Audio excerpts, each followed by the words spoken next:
Bienvenue sur le podcast de l'incubateur d'avocats.be. Afin d'accompagner les avocats face à la vague du numérique, notre équipe part à la rencontre d'experts qui partagent avec nous leurs connaissances et comment elles peuvent servir aux avocats. Pensez à vous abonner. Bonne écoute! Bonjour et bienvenue à la rubrique Tech et Innovation sur la radio de l'incubateur. Mon nom est Adrien Van den Branden, je suis membre de l'incubateur d'avocats.be et avocat au barreau de Bruxelles. Aujourd'hui, nous allons parler de la programmation informatique ou du code. Comment est-ce que ça marche? Pourquoi doit-on s'y intéresser? Est-ce que les avocats doivent apprendre à coder? Pour en parler avec nous, j'ai le plaisir d'accueillir Clémentine Delis. Bonjour Clémentine. Bonjour. Clémentine, tu es responsable des events et du marketing pour Le Wagon à Bruxelles. Peux-tu expliquer en quelques mots ce que c'est Le Wagon? Alors, merci de nous inviter. Alors, Le Wagon, c'est une école de code, c'est-à-dire que nous offrons des cours, chez nous en tout cas intensifs, pour apprendre le développement web en 9 semaines. Donc, le développement web, c'est apprendre à coder, c'est apprendre ce qui se passe derrière des interfaces web ou des applications web.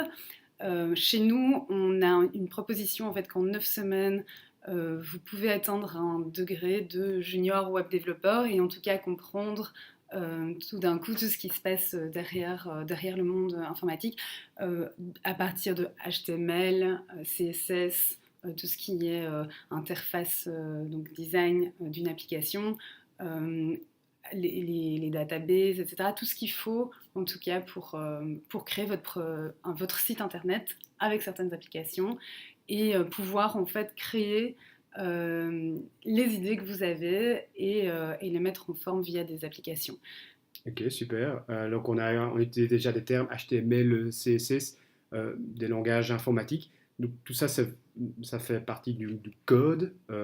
Et qu'est-ce que c'est le code concrètement? Et alors, tu en as déjà un peu parlé, mais à quoi ça sert? Mais le code, donc, c'est ce qui sert à construire et l'architecture et l'interface de ce que vous voyez sur Internet. Il y a plusieurs langages.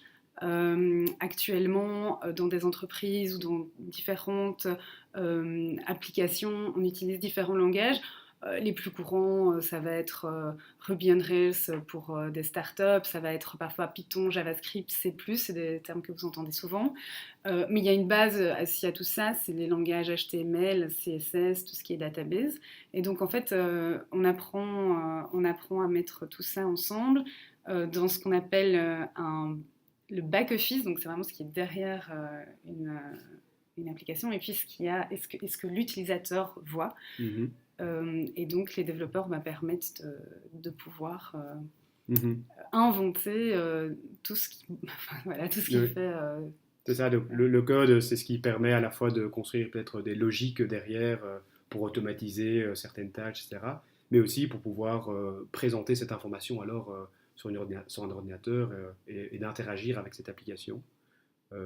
Et donc ça, c'est parce qu'on a parlé plein de langages informatique, etc. J'imagine que c'est beaucoup plus clair une fois qu'on apprend justement la mécanique derrière et donc le code qui est cette espèce de cette manière de pouvoir interagir avec une machine. Est-ce que c'est ça? Okay.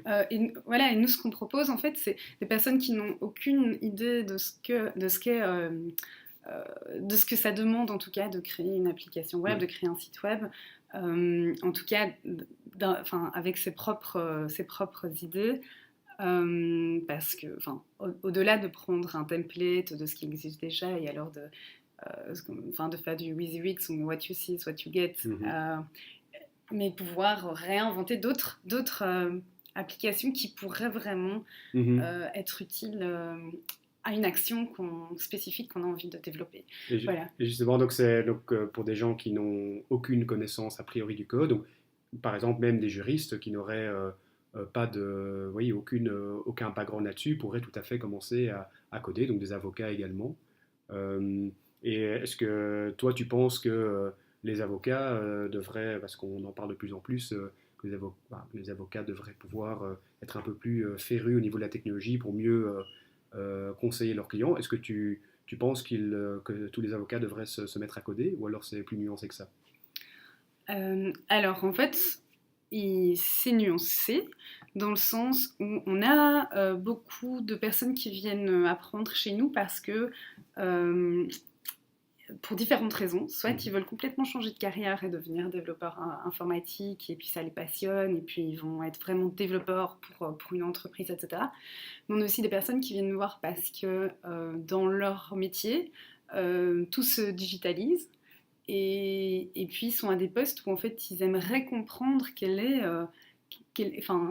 avoir une interaction et comprendre ce qui est possible de faire grâce à toutes ces nouvelles technologies, et donc en restant dans leur corps de métier, de pouvoir effectivement implémenter des choses, ou puis pouvoir simplement discuter avec une équipe de développeurs s'ils ont une idée, et de savoir qu'est-ce qu'il y a derrière. Déjà, un, pour pas se faire avoir, et de deux, pour évaluer un petit peu le champ des possibles par rapport à la digitalisation de certains process, ou avoir des idées là-dessus.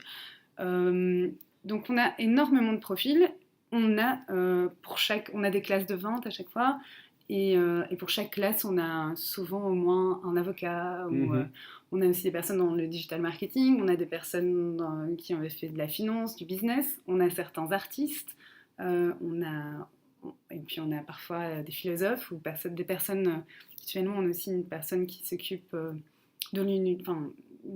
l'Union européenne, et qui en fait, au niveau des politiques, il y a beaucoup de discussions, mais en fait, elle me disait, personne ne sait vraiment les enjeux ou quoi, ou qu'est-ce derrière tout ça, ou vraiment comment ça fonctionne, et le champ des possibles. Et donc certaines personnes se dédient à se dire, je vais aller un peu voir ce qu'il y a derrière, et puis donc ça apporte à la profession, et ça apporte à la profession d'avocate, donc le fait de pouvoir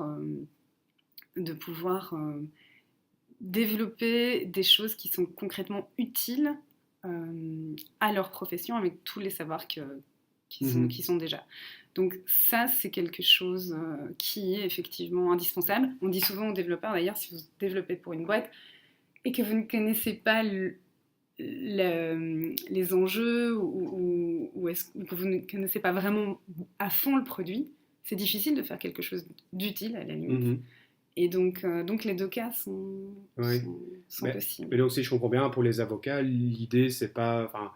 on peut faire des formations ou apprendre à coder, non pas pour devenir un développeur informatique à temps plein, mais simplement pour capter en fait cette logique de comment fonctionne une application web, et donc de pouvoir faire le lien entre sa pratique d'avocat et le développement d'une application qu'on confierait à un professionnel, et puis simplement aussi d'une manière plus direct pour l'avocat de pouvoir conseiller des clients dans la technologie, parce qu'effectivement, de plus en plus, les clients se digitalisent, et s'ils voient que leur avocat est à côté de la plaque au niveau de la technologie parce qu'il ne la comprend pas, ça peut effectivement lui jouer des tours en termes de crédibilité. Donc oui, sans doute que l'avocat, c'est ce que j'ai l'impression que tu conseillerais, c'est à l'avocat de se poser la question: pourquoi est-ce que j'ai envie d'apprendre à coder?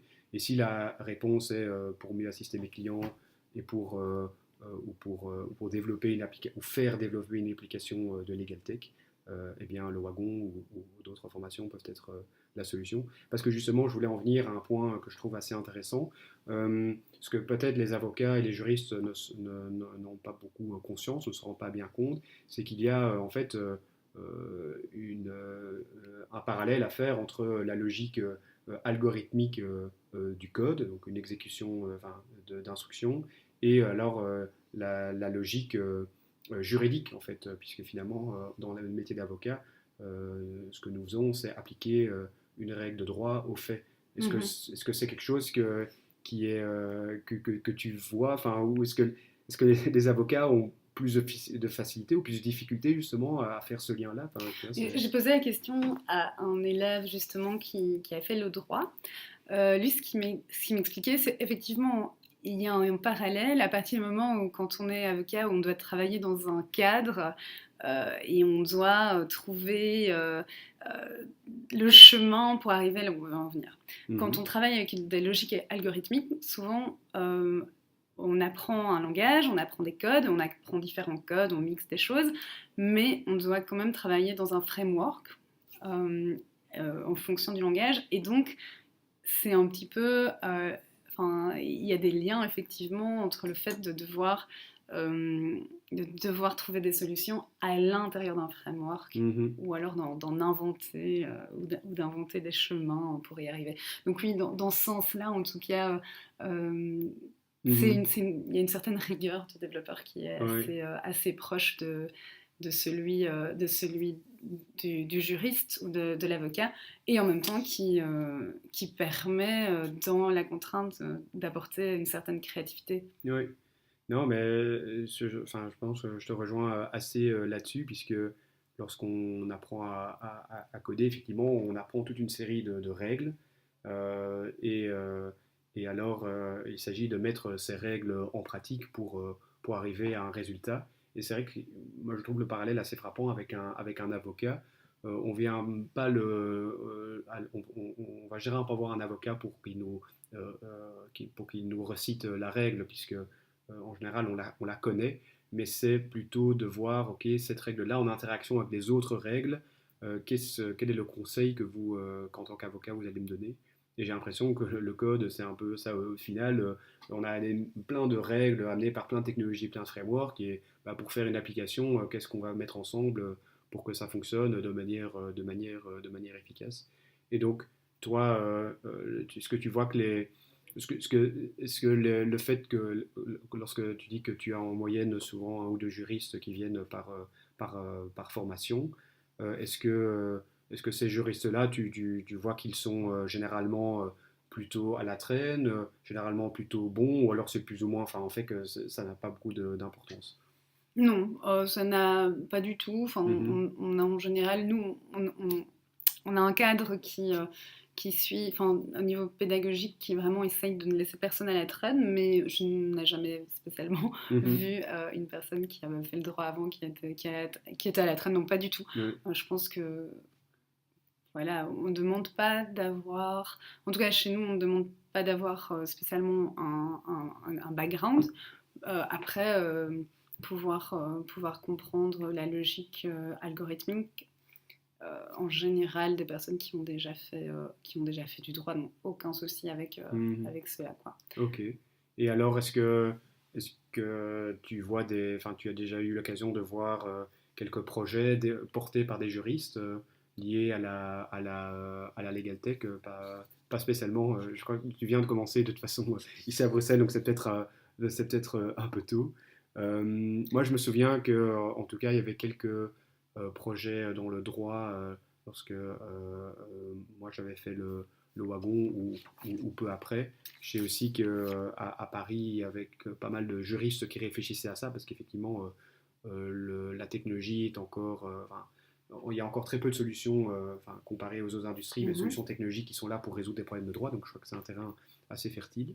Après, Euh, on a aussi dans les assurances, par exemple, je sais ah bah qu'on oui, a un ancien étudiant qui a développé ce qu'on appelle la InsurTech, InsurTech, oui, tout à fait. C'est vrai que. Séraphin, Ouais. et donc, bon, ça c'est le genre de digitalisation Oui, parce qu'on qu'effectivement, peut faire enfin, dans plein de domaines, etc. Voilà, CRM, ouais, notaire, comptable, fiscal, et donc du coup juridique aussi. Donc ça, c'est une application. ouais. Maintenant, j'attends, ouais, de voir se développer Mhm. des choses qui sont peut-être encore plus utiles, enfin, que ce soit, ouais, à des gros systèmes, à la Mhm. justice, à la communication entre clients, etc. Enfin, je pense que c'est en train vraiment de se développer. Je sais qu'il y a une association Legal Tech à Ouais. Bruxelles, mais à mon avis, vous en avez déjà parlé. Ouais, oui, ouais, Legal Tech Belgium, effectivement. L'association Legal Tech, donc effectivement, c'est une bonne source. Euh, et alors, toi, justement, qu'est-ce que tu conseillerais à des avocats qui sont un peu tentés par l'aventure, mais voilà, on connaît les avocats qui sont d'une nature assez conservatrice et qui n'aiment pas beaucoup prendre des risques. Et là, je jette peut-être un gros pavé dans la mare, je ne sais pas. Euh, Qu'est-ce que tu conseillerais à ces avocats qui souhaiteraient faire le pas, mais qui se posent encore des questions? Mais voilà, je pense pas que apprendre le code dur, etc., soit spécialement intéressant pour tous les avocats. Ils ont allez, un champ d'études bien spécifique, et c'est déjà beaucoup. Mais effectivement, si vous intéressez à au futur et à la digitalisation simplement du métier. Je pense qu'il y a énormément de conférences, il y a énormément d'événements dans tout ce qu'on appelle un petit peu la start-up tech sphère en Belgique, qui à chaque fois aborde des sujets, c'est souvent des conférences gratuites sans plus, etc. Donc peut-être déjà jeter un œil à tout ça pour voir s'il y a des choses, des domaines particuliers qui sont intéressants pour vous. Maintenant, si ça vous a donné un peu envie quand même de mettre les mains dans le combi et d'apprendre pour mieux saisir et pour comprendre, ou carrément développer des choses par vous-même, il y a aussi des workshops qui sont organisés des workshops assez courts pour déjà voir si on comprend, si ça nous tente, etc. Il y a énormément de ressources en ligne qui sont gratuites ou vraiment pas chères, et dont notre chaîne YouTube, pour faire aussi un petit peu la pub de ça. Et puis si jamais vraiment ça vous intéresse d'aller plus loin, nous l'intérêt c'est que pour des professionnels, on a des formations relativement courte, même si c'est 2 mois. Je pense que c'est une des seules formations aussi courtes actuellement sur le marché. Et donc, voilà, jetez-vous à l'eau et pourquoi pas le wagon. À savoir que on a aussi une branche exécutive actuellement qui propose à des grandes entreprises ou à des moyennes entreprises, etc., de faire des formations un peu sur mesure aussi pour des employés. Okay. Donc ça, voilà. Ouais, ça c'est bien noté, parce que les avocats sont en général assez occupés, donc s'ils peuvent combiner ça avec le fait de continuer à côté leurs activités, ça les intéresse certainement. Oui. Par rapport à ça, juste alors aussi dire que par rapport au wagon, il y a des possibilités de subsides quand on fait ce genre de formation en vue de la digitalisation de son entreprise. Donc, ne pas hésiter à aller voir aussi par rapport à ça. Quand on est une PME, on peut être subventionné à 50%, ou quand... Donc des aides existent. Où on peut prendre des congés éducation payés. Donc des aides existent pour justement ce genre genre de formation et ce genre d'orientation. Ok, super. Écoute, j'en suis venu à bout de mon questionnaire ici. Merci Clémentine d'avoir joué le jeu des questions-réponses sur ce thème passionnant qu'est le code. Avec plaisir. Donc moi, chers auditeurs, je vous invite à consulter le site www.lewagon.com pour plus d'informations sur les formations que le Wagon a à vous proposer.